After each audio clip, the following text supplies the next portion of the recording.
In part one of this Dynasty Strategy series, I discussed rebuilding your Dynasty team the right way. Today, I'm going to lay out my formula to never have to descend into full rebuild mode ever again. Let's go. My mindset in Dynasty is always reloading, never rebuilding. Now that we've rebuilt our team and we've done it the right way, we want to avoid ever having to rebuild again. We want to avoid the never-ending cycle of contending, tearing it down, and building it back up. Continually going through that process is exhausting. Never mind that we're wasting precious years basically just sitting out and watching someone else take home the hardware. Plus, many teams that descend into full rebuild mode never make it out the other side. So instead, we want to sustain long-term success and be a contending team every single year. That takes some work, so I hope you're ready. I feel like I'm always having to remind Dynasty managers that you're allowed to win now. One of the biggest mistakes that Dynasty gamers make is forgetting that they're allowed to win right now. Some managers find themselves in a perpetual loop of chasing youth. While that's great in the early stages of a rebuild, sometimes the end game, which is winning titles, it gets lost. Chasing youth and potential to the extreme ends up driving your team into the ground. That's because while potential sometimes comes to fruition, players often fail to reach the levels that we think they can get to, with many not even getting close. Fantasy points win championships, not potential. But going too far the other way, however, will inevitably wind up bringing you right back to rebuild mode. That's what makes Dynasty so complex. There's a way to add production to your crop of young talent and to do it the right way without sacrificing long-term sustained success. Veteran players can often be had at a discounted rate in the offseason, especially during draft season when all of your league mates are experiencing peak rookie fever. Once you're in contender mode, your roster will ideally consist of a handful of low-cost, productive veteran wide receivers and tight ends, probably ages 28 to 31, a strong core of young, in their prime, peak production wide receivers and tight ends, a stable of 2 to 3 high-end young running backs, ages 21 to 24, 2 or more handcuff running backs. It doesn't have to be the handcuffs of your own running backs. 5 young running backs, wide receivers, and tight ends with that potential. And then in Superflex, we want 1 Konami code quarterback with upside, 1 steady, safe veteran with 1 to 2 quarterbacks that you can turn to on bye weeks or as injury replacements, and then also maybe 1 to 2 upside backups. When it comes to moving veterans, my philosophy is it's better to be a year too early than a year too late. While it's important to have some veterans on your team to help you compete in the short term, you must be wary of allowing your squad to become an old team. The key to this is knowing when to move on from a veteran player at the right time. More importantly, it's getting out before the bottom falls out and their value plummets. That's why I'd rather move on a year too early than a year too late. Otherwise, you're going to have a bunch of old farts sitting on your team taking up precious roster spots. But how do we know when it's the right time to get out? We can start by understanding the age apex for each position. Running backs typically perform at their ceiling between the ages of 22 to 24. Once they hit age 25, that cliff comes fast. So the offseason between a running back's age 24 and age 25 seasons are the best time to cash out. This is why we want to get our running backs in rookie drafts. Get those early years and move on. Wide receivers usually find their prime production years between the ages of 24 and 27, so selling after the age 27 season is optimal. And tight ends take a little bit longer to break out than the other positions in most cases. It can be a long ramp up to peak production, some even waiting until their second contract and second team before hitting their ceiling. We usually get the most out of them between the ages of 25 and 28. After that, it's time to move on. While there's nothing wrong with hanging on to a guy beyond their age apex season, I would recommend making that the exception of your team, not the rule. In most cases, I recommend you move on, collect your money bag with picks and players, and keep the fire burning with the next generation of players. I mentioned it a few minutes ago, but acquire your running backs through the rookie draft.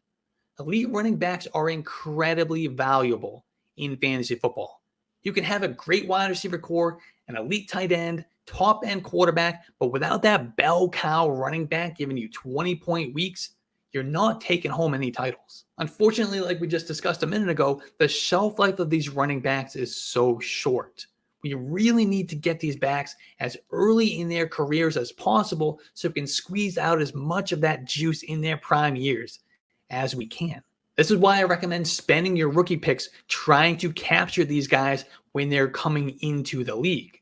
Running backs with early round draft capital typically return fantasy value in their rookie seasons. They get immediate opportunities, and of all the fantasy positions, they have the easiest transition from college to the NFL. And at the same time, they only have a short window to perform at their peak level. A running back with early draft capital, an all-purpose skill set, and who's entering the league at age 21 is incredibly valuable. That's why guys like Jonathan Taylor and Breece Hall were so highly sought after at the 101 of rookie drafts in their respective classes. Being 21 rather than 23 gives their dynasty managers an extra 2-year window to enjoy dominant production.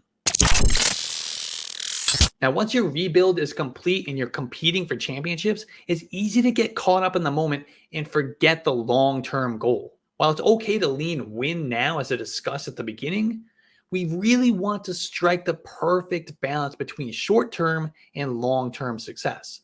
That's why it's incredibly important to continue to replenish the youth of your roster. Chasing the young guns isn't just for rebuilding teams.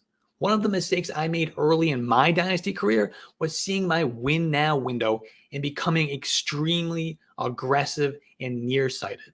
I will continue to reiterate that recognizing your championship window and trying to take advantage is perfectly okay, but there are lethal mistakes to avoid. And one of them that I repeatedly made over a 3-year stretch on a team that was having a good run and competing for titles during that time was trading away all of my first round draft picks. And actually, it wasn't even giving up the picks that did me in. I was trading them for the wrong guys. What I mean is I dealt those first rounders for aging wide receivers who I knew I could never recoup the value from. I traded for late Bengals career AJ Green. He was having a great season. I thought he'd be the last piece I needed to get over that hump. Instead, he suffered an injury the very next week, and he never cracked my lineup again. And then a year later, I dealt him for peanuts. I did the same thing with Alshon Jeffrey, and I repeated the mistake one more time with T.Y. Hilton, all with similar results. The lesson I took away from this was, sure, it's fine to trade away first rounders to pursue a title, but only when that player is at an age where that value can be returned, whether it be in a future deal or by providing your team with prime production from multiple seasons. I ended up with a team that went from perennial contender to an old, worthless bunch of bottom feeders in the blink of an eye. I had no youth to continue the cycle, and I was sucked into a multi-year rebuild. So to avoid this, it's essential to keep replenishing the youth of your roster, even in the midst of a championship run. I now dedicate at least 3 to 5 spots on every one of my rosters to developmental players. This helps with the bottom of my roster churn and to continue to feed the machine. I made a rookie draft strategy video a couple weeks ago, and one of the things I discussed in that is I always leave the rookie draft with at least one additional future pick. I wanted to bring that tip back for this video because it's really an important and essential part of how I build my dynasty teams. I go into every single rookie draft with that same goal in mind, to walk out with at least one additional pick in the following year's draft. This is just another way of ensuring the youth continues to be replenished. I don't care if it's a first or just a measly 4th rounder, as long as I have something extra I can carry over into the next season. Typically, this is done by trading back, but it can also be done by trading away players. My last dynasty strategy for this video is to eat your humble pie. This is a fact. You're not as good at player evaluations as you think you are. I know we all think we're the best at knowing which rookies are going to be studs. However, even the best talent evaluators bat below 500. So we have to accept that and account for it in all the moves that we make. An example of this is in 2021, when everyone was sure that Kadarius Toney was destined to be a bust. However, he was falling way too low in rookie drafts for a real-life first rounder. And sure, the jury is still out on how good or bad he truly is, and he probably is bad. There was a point where we had to just accept that we don't know everything, and there is absolutely a chance that he winds up being a hit. After all, the NFL told us that they think he's a good player by drafting him in the first round, even if it was Dave Gettleman making that call. This goes beyond rookie drafts too. It's important that we continue to recalibrate our player evaluations based on new information. That information could be a player's performance on the field, it could be a news item, or it could be a transaction. Whatever it is, we have to absorb all the information available to us in order to avoid take log. Otherwise, opportunities will be missed to acquire a breakout star or to offload a screaming bust.